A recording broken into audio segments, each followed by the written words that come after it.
பாருங்கள், கலர்ஃபுல்லாக எண்ணெய் மிதக்கிற மாதிரி ஒரு கத்திரிக்காய் சப்ஜி பண்ணியிருக்கேன். இது சப்பாத்திக்கு தொட்டுக்கலாம், சாதத்துக்கு பிசைஞ்சு சாப்பிடலாம், ஈஸியாக செஞ்சிடலாம். பிகினர்ஸ் கூட டக்குன்னு செஞ்சு முடிச்சிடலாம்.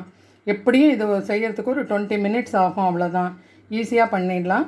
வாங்க இது எப்படி செய்கிறதுன்னு பார்க்கலாம். இந்த கத்திரிக்காய் சப்ஜி பண்ணுறதுக்கு நான் 1.5 டேபிள் ஸ்பூன் நல்லெண்ணெய் விட்டுருக்கேன். நல்லெண்ணெயில் செஞ்சால் தான் செம்ம டேஸ்ட்டாக இருக்கும். நல்லெண்ணெயிலேயே நீங்களும் பண்ணுங்க. இப்போ இது கொஞ்சம் காய ஆரம்பிச்சிருக்கு. நம்ம கொஞ்சம் கடுகு போடலாம். கடுகு வெடித்த பிறகு மற்றதெல்லாம் போடலாம். கடுகு பொரியட்டும்.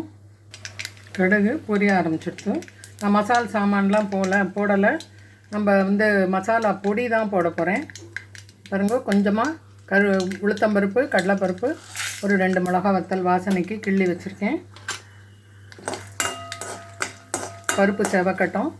இதுக்குள்ளே நான் என்ன பண்ணி வச்சுருக்கேன்னா, இந்த ஒரு சின்ன கப்பில் 1 ஸ்பூன் வழிய தனி மிளகாய்த்தூள், 1/2 ஸ்பூன் தனியாத்தூள், 1/2 ஸ்பூன் மிளகு ஜீரகத்தூள், கொஞ்சமாக பெருங்காயம், கொஞ்சமாக மஞ்சப்பொடி, கொஞ்சமாக கரம் மசாலா தூள் எல்லாம் போட்டு மிக்ஸ் பண்ணி வச்சுருக்கேன்.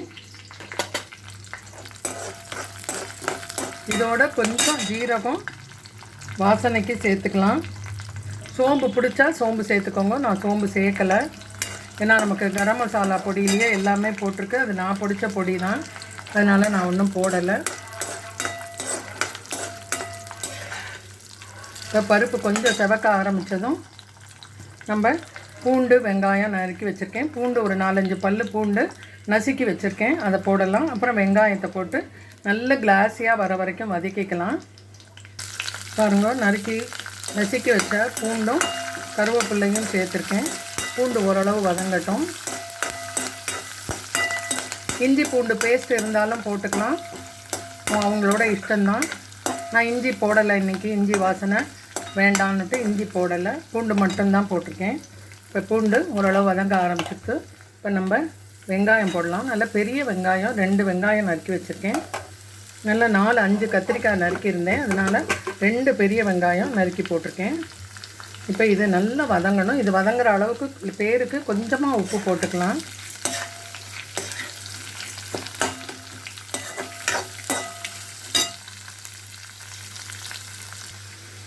இந்த வெங்காயம் வதங்கிறதுக்கு மட்டும் கொஞ்சமாக நம்ம உப்பு போட்டுக்கலாம்.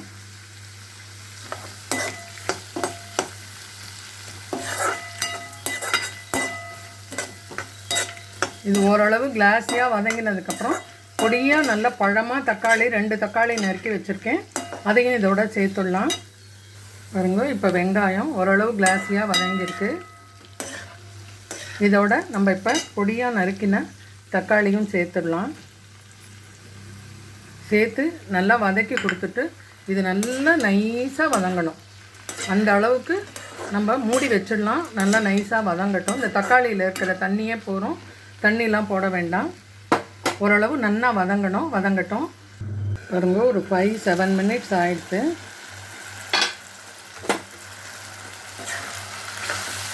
நல்லா குழைய ஆரம்பிச்சிச்சு பாருங்கள். இப்போ இந்த ஸ்டேஜில் நம்ம கத்திரிக்காயை போட்டுடலாம். கத்திரிக்காய் வெந்து போகும்போது இதுவும் சேர்ந்து நல்லா மசிஞ்சிடும். இப்போ தக்காளியெல்லாம் நல்லா மசிஞ்சாச்சு. நீங்கள் இன்னும் பொடியாக நறுக்கிக்கிறதா இருந்தால் நறுக்கிக்கலாம். எனக்கு இப்படி பிடிக்கும், அதனால் நான் நறுக்கி போட்டிருக்கேன். இப்போ நான் கத்திரிக்காய் ஒரு 4 பெரிய கத்திரிக்காய் தண்ணியில் நறுக்கி போட்டு வச்சுருக்கேன். பொடியாக தான் நறுக்கியிருக்கேன் பாருங்க, நீல வாக்கில் நறுக்கியிருக்கேன். இப்போ இதில் போட்டுடலாம்.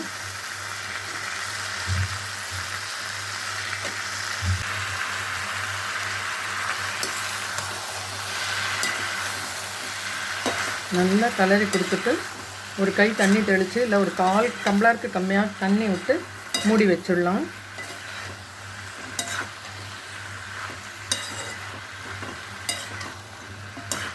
நம்ம அந்த வெங்காயம் தக்காளி வதக்கினது எல்லா பக்கமும் நல்லா பரவற மாதிரி இருக்கட்டும். இந்த காய்க்கு தேவையான உப்பு இப்போ நம்ம போட்டுடலாம்.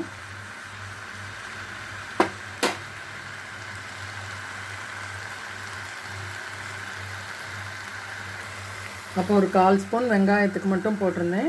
இப்போ இது ஒரு ஐஸ்கிரீம் ஸ்பூன் தான். இதில் ஒரு ஸ்பூன் போட்டிருக்கேன். ஸ்பூன் பார்த்துக்கோங்க, கொஞ்சமாக போட்டால் போதும். நமக்கு வேணும்னா அப்புறமா போட்டுக்கலாம்.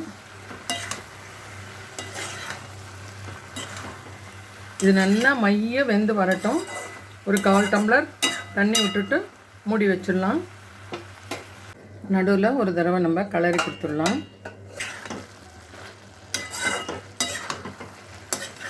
இன்னும் கத்திரிக்காய் நல்லா மைய மசிய வேகட்டும்.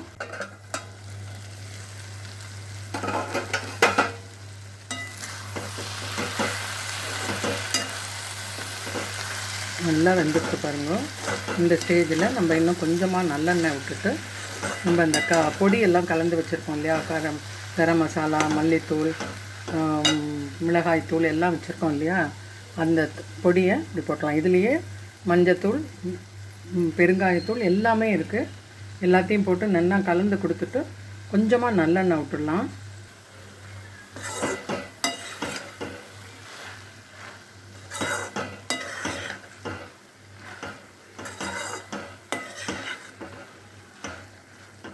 இப்போ நல்லா கத்திரிக்காயெல்லாம் கூட நல்லா வெந்தாச்சு. கொஞ்சமாக நம்ம நல்லெண்ணெய் விட்டுடலாம்.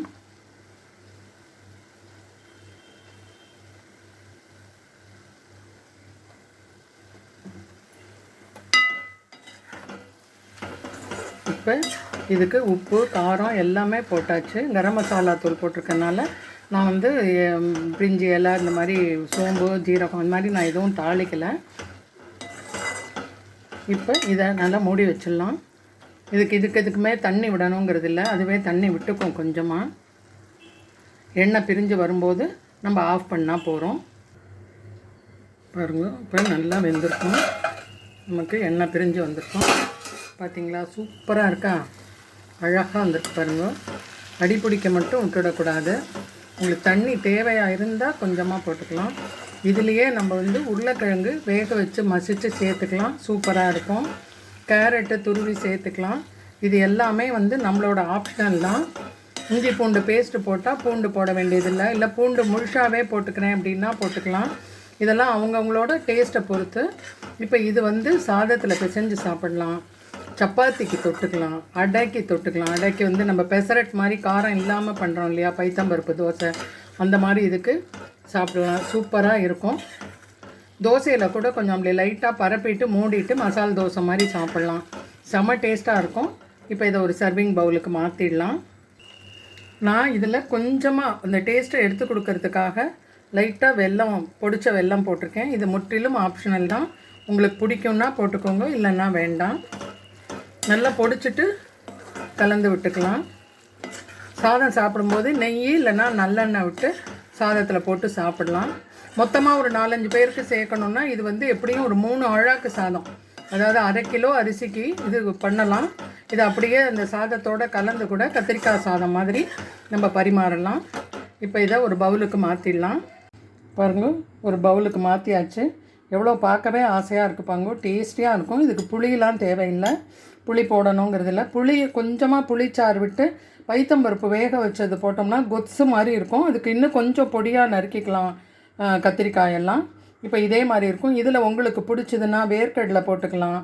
அதே மாதிரி உருளைக்கிழங்கு, வேக வச்ச உருளைக்கிழங்கு மசித்து சேர்க்கலாம். கொஞ்சமாக கேரட் துருவி சேர்க்கலாம். அது ஒரு மாதிரி இனிப்போடு நல்லாயிருக்கும். இதெல்லாம் ஆப்ஷனல் தான். உங்களுக்கு பிடிச்ச மாதிரி நீங்கள் சேர்த்து பண்ணலாம். வீட்டில் இருந்த ஒரே ஒரு 4 கத்திரிக்காயை மட்டும் வச்சு இந்த சப்ஜி நான் இப்போ தயார் பண்ணியிருக்கேன். நீங்களும் இது மாதிரி பண்ணி அசத்துங்க வியூவர்ஸ். தேங்க்யூ. தேங்க்ஸ் ஃபார் வாட்சிங்.